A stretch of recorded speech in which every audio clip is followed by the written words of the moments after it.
బట్టతలతో బాధపడుతున్నారా? ఇప్పుడు face clinic లో 20% డిస్కౌంట్ తో హెయిర్ ట్రాన్స్ప్లాంటేషన్. వెల్కమ్ టు మనం టీవీ హెల్త్. నేను మహాలక్ష్మి. ఈ రోజు మనతో పాటు కార్డియాలజిస్ట్ డాక్టర్ సందీప్ కంబంపాటి గారు ఉన్నారు. వారితో మాట్లాడదాం. నమస్తే సార్. నమస్కారం మహాలక్ష్మి గారు.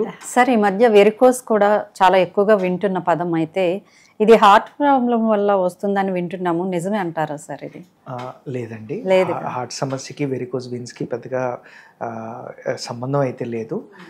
వెరికోస్ వీన్స్ అనేది వేరు కారణాల వల్ల, అంటే బరువు ఉండటం వల్ల, ఎక్కువసేపు మన వృత్తిలో నిల్చొని ఉండటం వల్ల, దానివల్ల ఏంటంటే వెయిన్స్ తాలూకు ప్రెషర్ పెరిగి ఆ వెయిన్స్ అనేవి ఉబ్బిపోయి దాని నుంచి కొంచెం వెరికోసిటీస్ అనేవి డెవలప్ అవుతుంటాయి.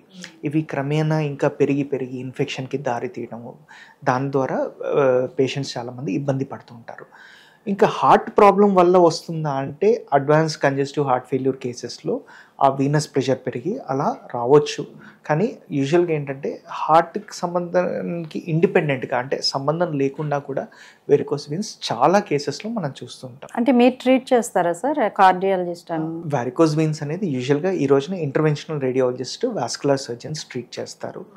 యూజువల్గా ఈ రోజున వాళ్ళు లేజర్ ట్రీట్మెంట్తో మంచి మెరుగైన రిజల్ట్స్ అనేది వాళ్ళు చూస్తున్నారు. లేజర్తో ఈజీగా చేసేయచ్చు. Yes, with minimum cuts and best results మనం లేజర్ ట్రీట్మెంట్తో మనం చూస్తున్నాం ఈ రోజున. Interventional radiologist, well trained interventional radiologist దగ్గర మనం ఎప్పుడైతే సమీపిస్తామో దానికి తగ్గట్టుగా లేజర్ ట్రీట్మెంట్ యూస్ చేసి చాలా మంచి రిజల్ట్స్ మనకు వస్తున్నాయి. అసలు ఇవి రావడానికి మెయిన్ రీజన్ ఏంటి సార్? ఈ మన లైఫ్ స్టైల్ చేంజెస్.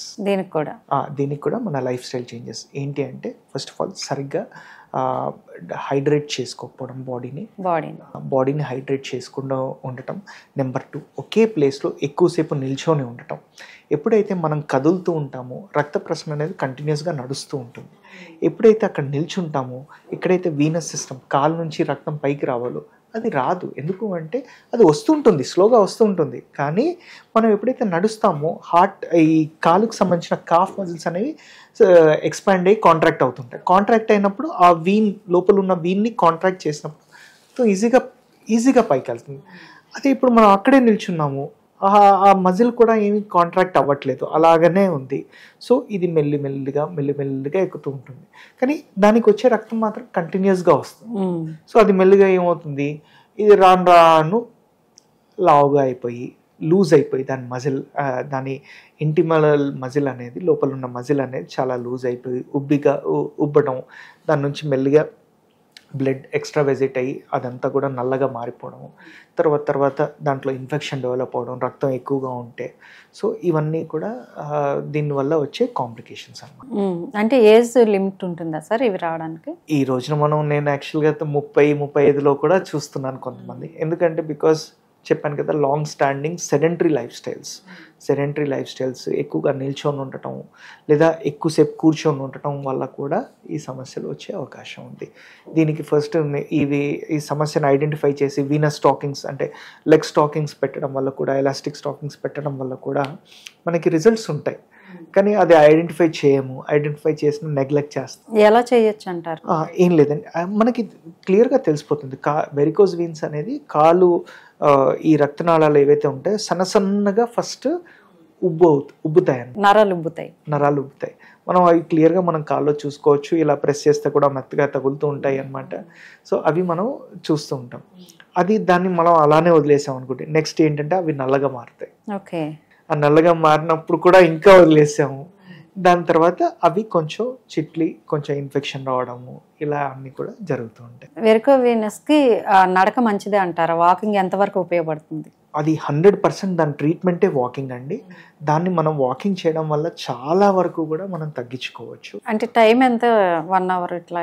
వాకింగ్కి యూజువల్గా ఏంటి అంటే హార్ట్కి సంబంధించిన వాకింగే మనం చెప్తాము. హార్ట్కి సంబంధించి కూడా మోడరేట్ ఎక్సర్సైజ్, వారంలో కనీసం 5 రోజులు 30 నిమిషాల పాటు ఒక మోడరేట్ ఎక్సర్సైజ్, అంటే ఒక బ్రిస్క్ వాకింగ్ లాంటిది, లేకపోతే కొంచెం ఫాస్ట్ రన్నింగ్ కానివ్వండి, జాగింగ్ లాంటిది కానివ్వండి చేయడం వల్ల ఇటు గుండెకి ఇటు కాళ్ళకు కూడా మంచి రక్త ప్రసరణ ఉంటుంది. దాని ద్వారా ఇలాంటి సమస్యలు కూడా మనం ఎదుర్కోవచ్చు అన్నమాట. అంటే ఇసుకల్లో నడిస్తే చాలా మంచిదని నేను విన్నాను, ఇది ఎంతవరకు కరెక్ట్ అంటారు? అది చాలా ఇంపార్టెంట్ ముఖ్యమైన ప్రశ్న వేశారు.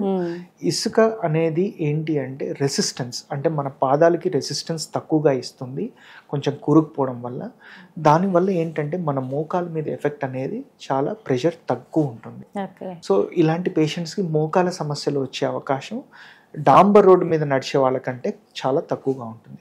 ఎప్పుడైతే డాంబర్ రోడ్డు మీద మనం రన్నింగ్ చేసాం, జాగింగ్ చేసాము, ఓకే, లేదంటే ఇప్పుడు ఈ రోజున అంతా కూడా సిమెంట్ రోడ్స్, లేకపోతే ఈ రోజున మనం గేటెడ్ కమ్యూనిటీస్ చూస్తున్నాం, అన్నిట్లో కూడా వాకింగ్ పాత్స్ అనేవి సపరేట్గా ఉంటున్నాయి, కానీ but they are laid with concrete or cement.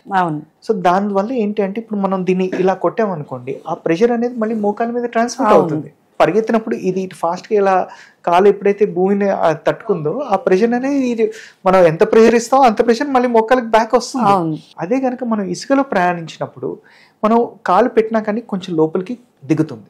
So pressure అనేది అక్కడ కాలు మీద వచ్చే ప్రెషర్ తగ్గిపోతుంది. సో దానివల్ల మోకాల మీద వచ్చే ట్రాన్స్మిట్ అయిన ప్రెషర్ కూడా తగ్గుతుంది. దానివల్ల మోకాలు ఇంకాస్త పదిలంగా ఉండే అవకాశం ఉంటుంది. ఓకే, ఫుట్ మసాజ్లు ఎంతవరకు యూజ్ అవుతాయి సార్? ఫుట్ మసాజ్లు ఏవన్నా కూడా ఒక లిమిట్ వరకే చేయాలండి.